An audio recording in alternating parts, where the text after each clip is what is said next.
2010. Une entreprise américaine creuse une tranchée à travers les Appalaches. 1300 km de ligne droite entre Chicago et New York, à travers la roche. Coût du chantier, environ 300 millions de dollars. Pour transporter quoi? Du pétrole? De l'électricité?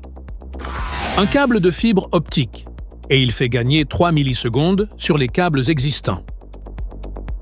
3 millisecondes, 10 fois moins qu'un battement de cils. Et des dizaines de firmes ont payé une fortune pour y accéder. Voilà la bourse d'aujourd'hui. Une machine où 3 millisecondes valent 300 millions de dollars. Dans cette dernière partie, on ouvre le capot et on va comprendre pourquoi tu n'as, en réalité, aucun besoin de courir aussi vite. Commençons par la seule loi qui gouverne un cours de bourse, l'offre et la demande. Plus d'acheteurs que de vendeurs, le prix monte. Plus de vendeurs que d'acheteurs, le prix baisse. C'est tout. Ça paraît presque trop simple. La loi est simple. Ce qui est compliqué, c'est ce qui pousse les gens à acheter ou à vendre. Et ce n'est jamais le présent de l'entreprise. C'est ce qu'on imagine de son avenir. Une entreprise annonce des résultats excellents et son action chute. Ça arrive tous les trimestres. Pourquoi? C'est absurde. Parce que le marché attendait encore mieux. Le prix d'aujourd'hui contient déjà les bonnes nouvelles de demain. Un cours de bourse n'est pas une note. C'est un pari, pris d'avance. Maintenant, descendons d'un étage. Comment ce prix se fabrique-t-il, concrètement? Dans un objet qui s'appelle le carnet d'ordre. C'est le vrai cœur de la bourse. Imagine 2 colonnes. À gauche, tous ceux qui veulent acheter et le prix maximum qu'ils acceptent de payer. À droite, tous ceux qui veulent vendre et le prix minimum qu'ils acceptent d'encaisser.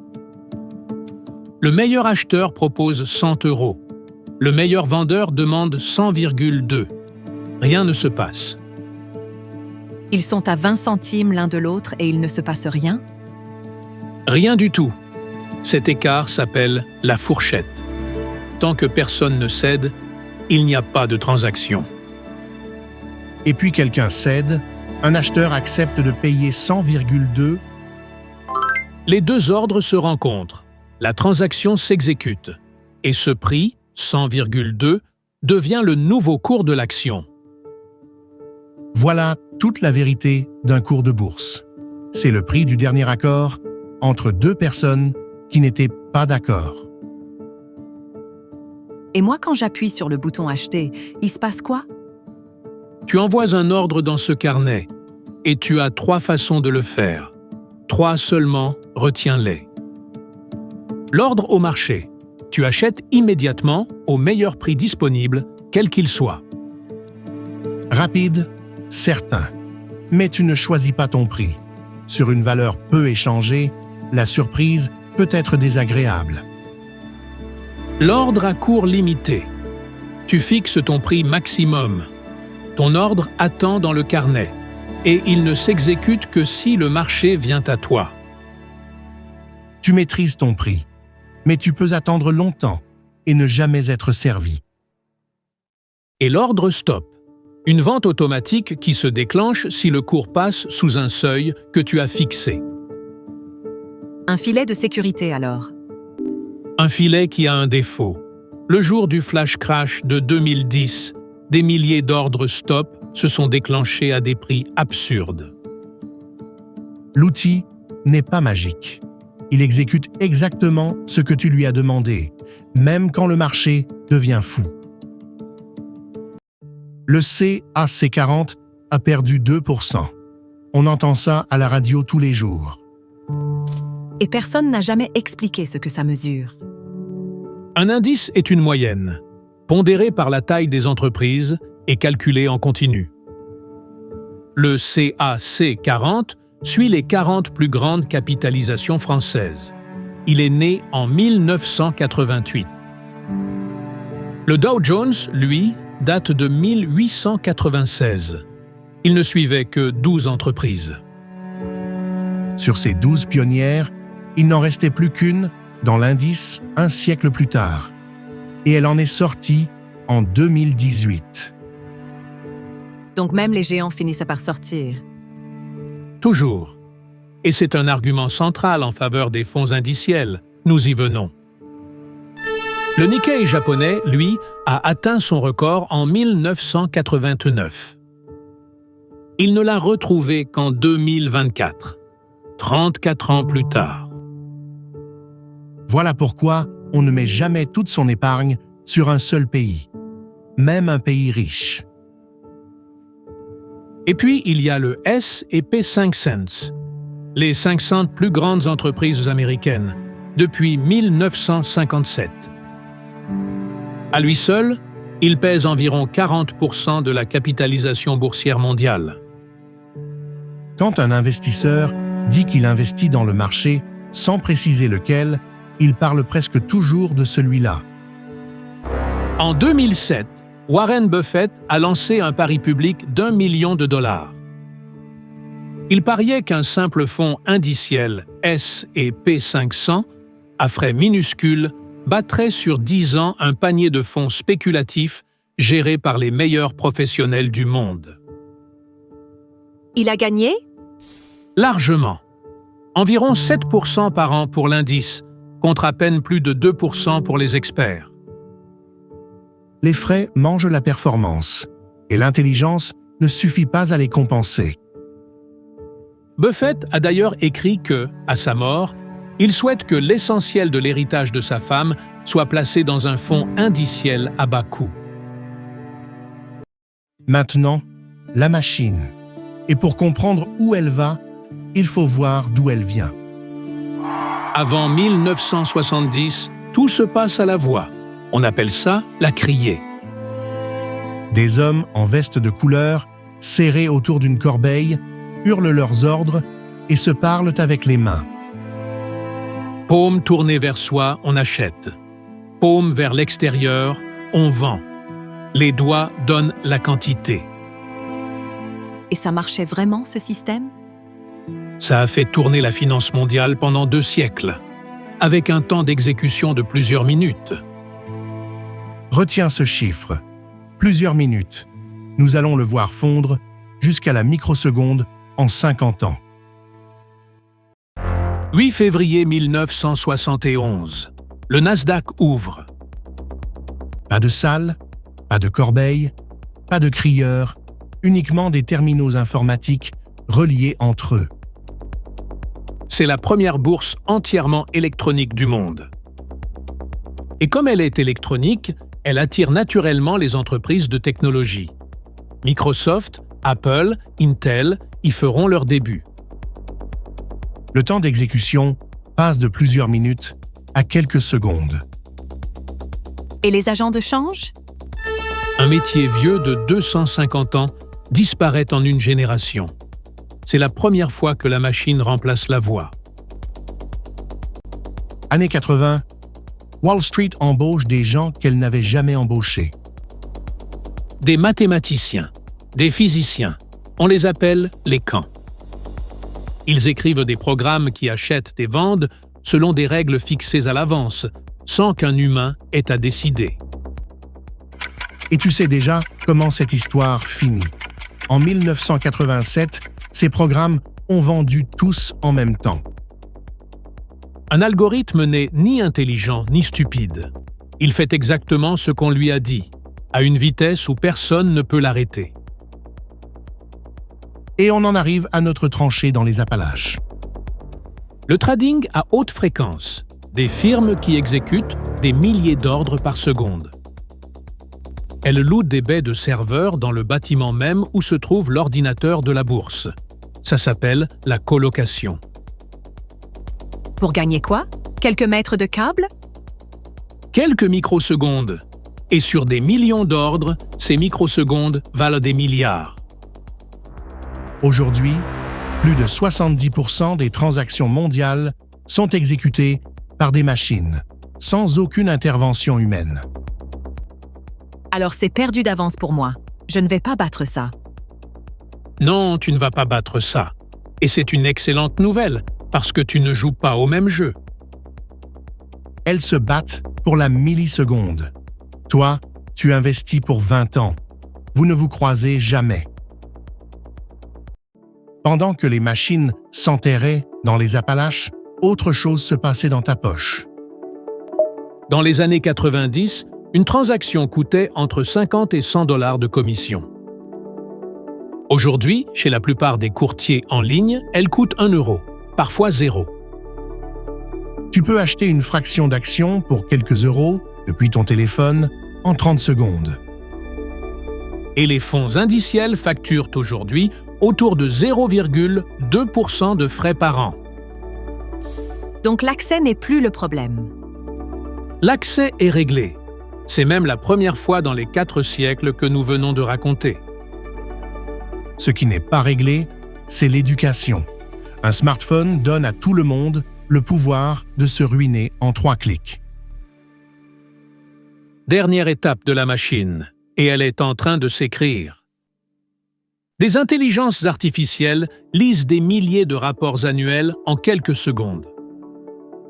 D'autres analysent les images satellites des parkings de supermarchés pour deviner leurs ventes avant la publication des comptes. D'autres encore mesurent l'humeur des réseaux sociaux, minute par minute. Et un particulier est censé lutter contre ça avec quoi? Avec la seule chose qu'aucune de ces machines ne possède. Le temps.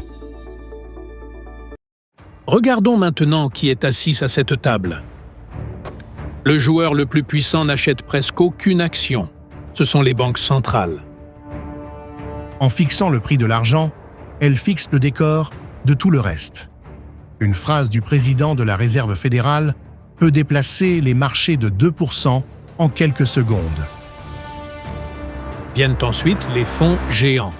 BlackRock gère environ 10 000 milliards de dollars. 10 000 milliards. C'est plus que le produit intérieur brut de la France et de l'Allemagne réunis. Et ces fonds possèdent un morceau de presque chaque entreprise cotée de la planète. Puis les fonds spéculatifs, qui parient à la hausse comme à la baisse avec de l'argent emprunté. Et enfin, les entreprises elles-mêmes, qui rachètent leurs propres actions. Apple en a racheté pour plus de 600 milliards de dollars depuis 2012. Bon, face à tout ça, sois honnête. Qu'est-ce que je pèse? Individuellement, rien. Collectivement, les particuliers représentent jusqu'à 30% des volumes sur certains marchés. Mais ce n'est pas là qu'est ton avantage. Ton avantage est structurel, et personne ne peut te le prendre. Un gérant de fonds est jugé tous les trimestres. S'il fait moins bien que son indice 2 ans de suite, il perd son poste. Il ne peut donc pas attendre. Il est condamné au court terme, même quand il sait que c'est une erreur. Alors que moi, personne ne me note. Personne. Tu peux traverser un crack sans rien faire. C'est un luxe que les plus grands fonds du monde n'ont pas les moyens de s'offrir. Ton avantage sur Wall Street, ce n'est pas ton intelligence, c'est ta patience. Alors passons à la pratique. 5 étapes, dans l'ordre. Et l'ordre compte plus que tout le reste. Étape 1. Avant d'investir 1 seul euro, tu crées ton budget. Tu dois savoir exactement ce qui entre, ce qui sort et ce qu'il reste. C'est la règle 50, 30, 20. Et si je saute cette étape? Alors tu investiras de l'argent dont tu auras besoin dans 6 mois et tu seras obligé de vendre au pire moment. C'est, de très loin, l'erreur numéro 1 des débutants. Étape 2. Ton épargne de précaution. 3 à 6 mois de charges fixes, disponibles immédiatement. C'est ton bouclier. Si tu perds ton emploi demain, tu ne touches pas à tes investissements. Étape 3. L'enveloppe. En France, tu choisis entre le PEA et le compte-titres. Le PEA, orienté Europe, plafonné à 150 000 € et fiscalement très avantageux après 5 ans. Le compte titre, le monde entier, aucune contrainte, mais la fiscalité standard de 30%. Et on prend lequel? On en prend un, pas les deux. On commence simple. Étape 4. Le produit.